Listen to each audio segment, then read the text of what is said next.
반갑습니다. 지난 한 주간 잘 지내셨습니까? 하나님께서 우리 인도자들을 사랑하시고 또 그 삶의 역사에 주셔서 하나님 사람으로 잘 살아오신 한 주간이었으리라 믿어집니다.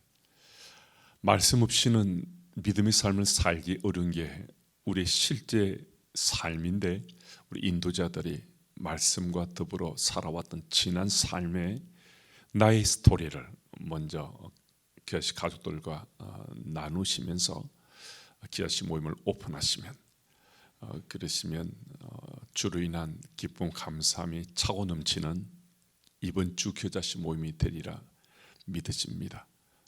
또 수고하시고 또 애쓰셔야 되겠는데, 오늘 기아씨 모임이 하나님 말씀이 또 우리 삶의 매개체가 되어서 주 연회 가운데 정말 기쁨과 감사함이 넘치는 모임이 될 수 있기를 바랍니다. 이번 주 기자씨 모임의 본문은 예레미야 9장 10절에 16절 말씀이고요, 현실 뒤에 숨은 은혜라는 제목으로 함께 나누겠습니다. 소타픽으로 하나님의 도성이 망하게 된 까닭이라는 이 소주제로 나눌 텐데요, 10절 11절 말씀을 참고합니다. 내가 산들을 위하여 울며 부르짖으며 광야 목장을 위하여 슬퍼하나니, 이는 그것들이 불에 탔으므로 지나는 자가 없으며 거기서 가축의 소리가 들리지 아니하며 공중의 새도 짐승도 다 도망하여 없어졌습니다. 내가 예루살렘을 무더기로 만들며 성량이 굴이 되게 하겠고 유다의 성읍들을 황폐하게 하여 주민이 없게 하리라. 11절 말씀 보면 하나님께서 하나님의 도성 예루살렘이 돌무더기가 되게 하시겠다라고 말씀하세요. 예루살렘 도성 안에는 여호와의 성전이 있지 않습니까?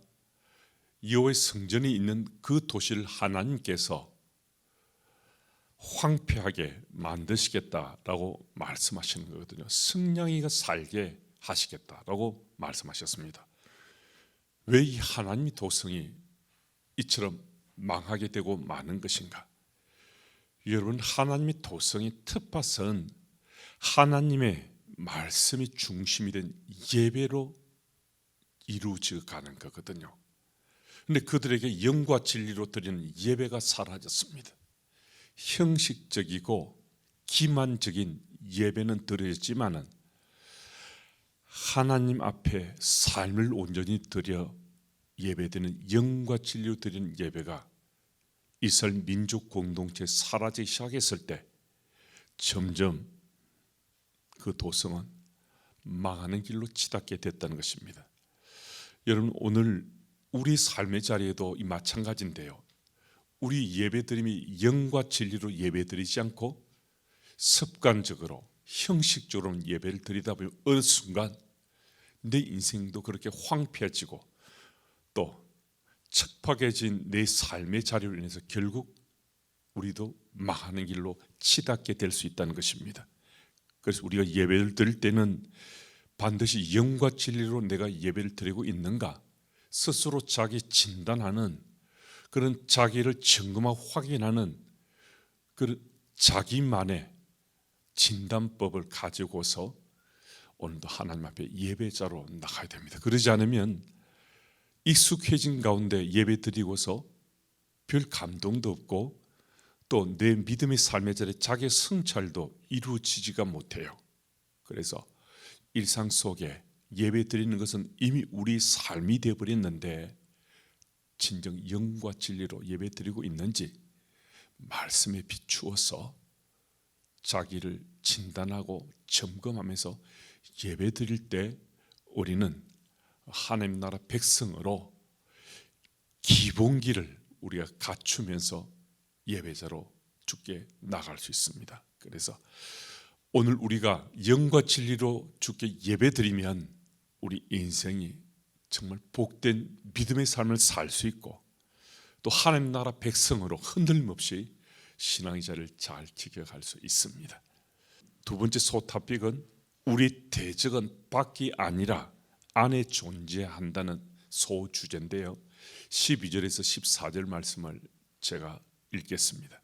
지혜가 있어서 이 일을 깨달을 만한 자가 누구며 여호와 입의 말씀을 받아서 선포할 자가 누구인고 이 땅이 어찌하여 멸망하여 광야같이 불타서 지나가는 자가 없게 되었느냐. 여호와께서 말씀하시되 이는 그들이 내가 그들의 앞에 세운 나의 율법을 버리고 내 몫을 순종하지 아니하며 그대로 행하지 아니하고 그 마음의 완악함을 따라 그 조상들이 자기의 가르친 바알들을 따랐습니다. 14절 말씀을 다시 보시면요, 그 마음의 완악함을 따라 그 조상들이 자기에게 가르친 바알들을 따랐습니다 라고 말씀합니다. 남유다 백성들이 바알을 따른 것은 다름 아니라 그들 마음의 완악함 때문이다 라고 말씀이 기록합니다. 여러분, 우리 대적은요 우리 밖에 있기보다 우리 안에 있습니다. 우리 대적들도, 우리 인생의 대적들 중에 강적도 밖에 있는 게 아니고 안에 있다는 거예요. 어지간해서 우리가 이겨내기 힘든 대적일수록 밖이 아니고요 안에 있습니다. 우리는 이미 구원받은 자이 틀림없습니다.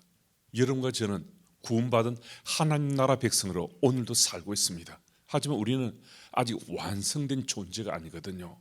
그러니 일상의 삶이 날로 날로 우리가 거룩해지고 있는 건 틀림없어요.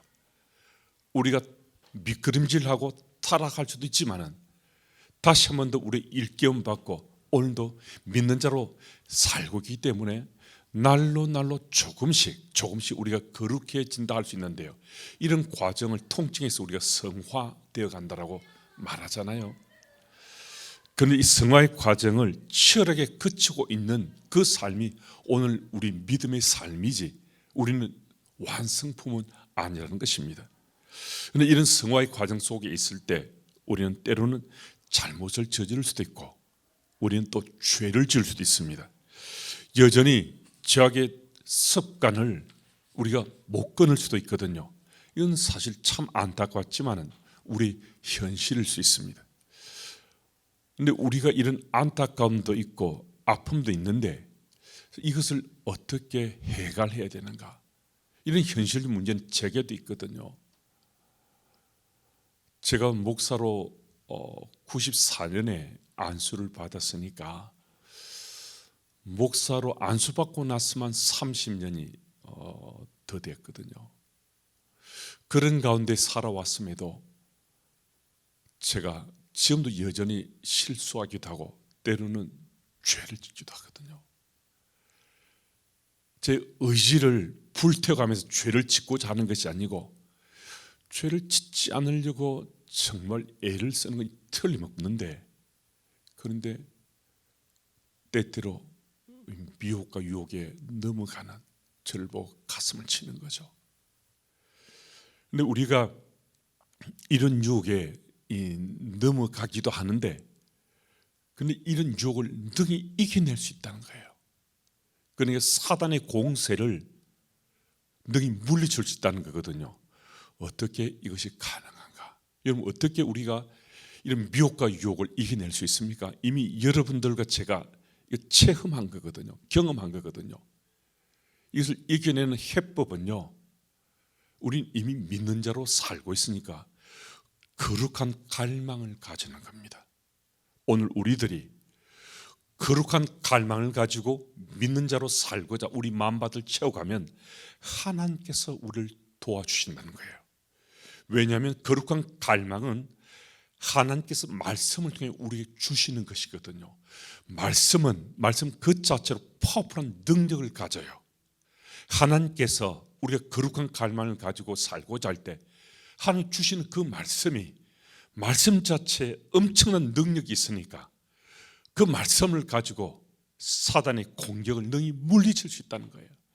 사단은 공격하다가도 낙아웃 당하고 그리고 깨어나서 꼬리를 내리면서 도망치는데, 그 사단의 공격을 물리칠 백전백승할 수 있는 우리의 무기가 이 하나님 말씀이라는 거예요. 그래서 오늘도 우리가 거룩한 갈망을 하고 사모하는 심령으로 하나님 앞에 서면 주께서 말씀을 주셔서 그 말씀의 능력으로 사단의 어떤 계략이나 미혹이나 유혹도 물리치게 해 주신다는 겁니다. 이 사실을 믿으시고 오늘 내 가슴팍에 거룩한 갈망이 피어오를 수 있도록, 거룩한 갈망이 차고 넘칠 수 있도록 주의 은혜를 구하며 말씀을 더 사모하고 가까이 하는 우리 모두가 다 되어야만 하겠습니다. 그리고 세 번째 토픽은 눈에 보이는 현실 뒤에 숨은 은혜라는 소주제입니다. 15절 16절 말씀을 제가 읽습니다. 그러므로 만군의 여호와 이스라엘 하나님께서 이와 같이 말씀하시니라. 보라, 내가 그들 곧 이 백성에게 쑥을 먹이며 독한 물을 마시게 하고 그들과 그들의 조상이 알지 못하던 여러 나라 가운데 그들을 흩어버리고 진멸되기까지 그 뒤로 칼을 보내리라 하셨느니라. 왜 남유다가 버려지고 황무지가 되고 마는가? 이 질문에 너무나 분명한 답을 13절 말씀이 말씀하고 계세요. 남유다 백성들이 하나님 말씀을 버리고 외면했기 때문이다. 아주 선명하게 기록하고 있거든요. 그들이 하나님 말씀을 외면하고 버리게 되니까 그들 가까이 또 다가오는 것이 있지 않겠어요? 그런데 그 자리를 채운 것이 다름 아니라 우상신이었다는 거예요. 하나님 말씀을 외면하고 버리니까 가까이 다가온 우상신을 섬기게 됐는데 바알신을 섬겼다는 것입니다. 그건 망한 길이죠. 선민이라고 스스로 자랑했던 그들이 하나님 말씀을 외면한 순간에 우상신을 섬기는 그 어리석고 미련한 모습을 보여주다가 결국 망하는 길로 치닫게 된 거거든요. 여러분, 하나님의 말씀을 버리게 되면요, 나라든 인생이든 다 망하게 됩니다. 그리고 하나님 말씀을 버리도록 부추기는 그 중심에 우상이 있다는 거예요. 그런데 여러분, 우리 조금만 또 한 번만 더 생각해 보아도 이 우상은 다름 아니라 이 내가 만든 나의 작품입니다. 내가 만들어내는 거예요. 여러분, 하나님과 우상신의 차이는요, 너무나 손쉽게 구별할 수 있습니다. 하나님은요, 우리 뜻대로 우리 마음대로 어떻게 대할 수가 없어요. 내 운함대로 조율하거나 조절할 수가 없어요. 그런데 우상신은 내 마음대로 할 수 있어요. 내 뜻대로 할 수 있어요. 이 시대에 우상신 중 대표적인 것이 이 만몬이잖아요. 만몬신. 만몬신 최고라 하지만은 만몬신이라 하더라도 우리들이 우리 마음대로 할 수 있어요.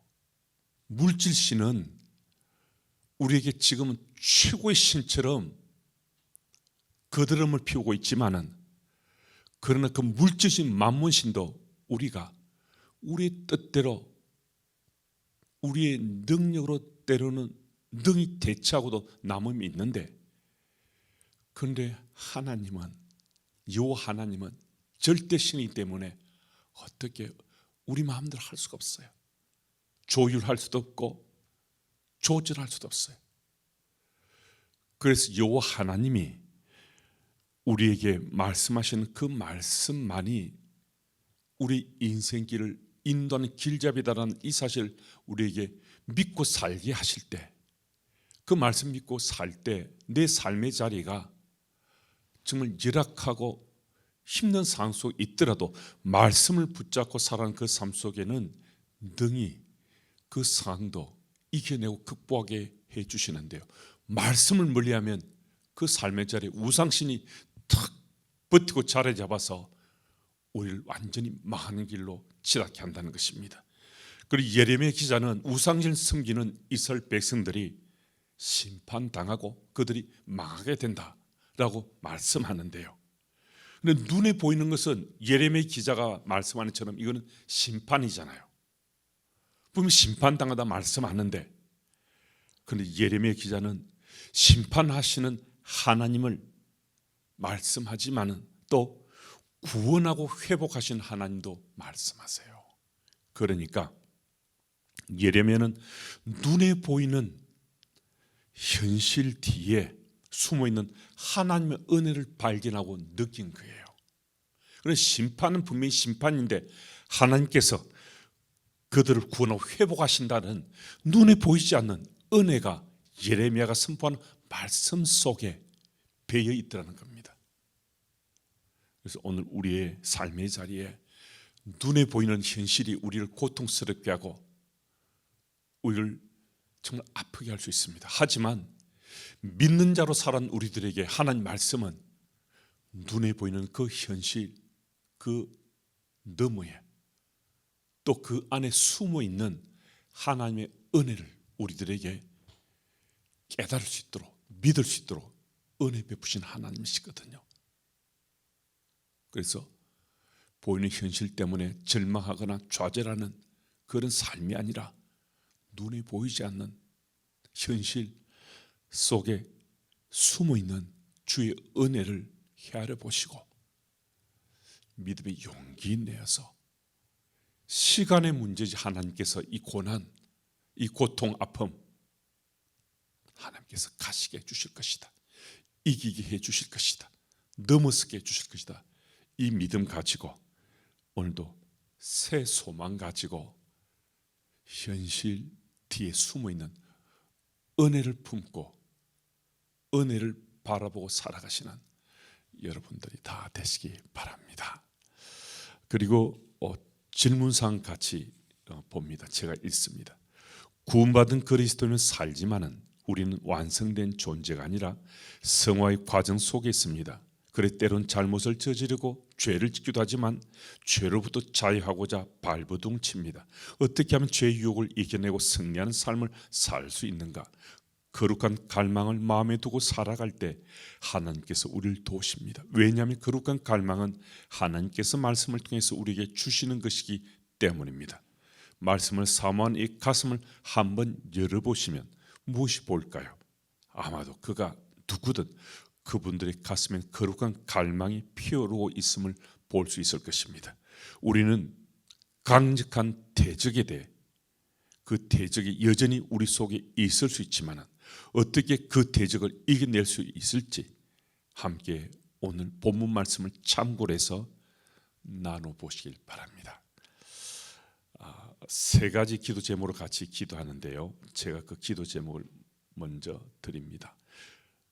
첫째, 우리의 눈에 보이는 현실 뒤에 숨은 은혜가 있습니다. 그 은혜를 깨닫고 기억하며 은혜 입은 자로 살게 하옵소서. 둘째, 겨시 가족들과 주 안에서 아름다운 나눔과 섬김의 삶을 살아가게 하옵소서. 셋째, 하나님의 선교가 일상 속에 나의 삶의 영역에도 참여의 장을 체험하고 넓혀가는 한 주간 되게 하옵소서. 이 세 가지 기도 제목으로 같이 기도하겠습니다.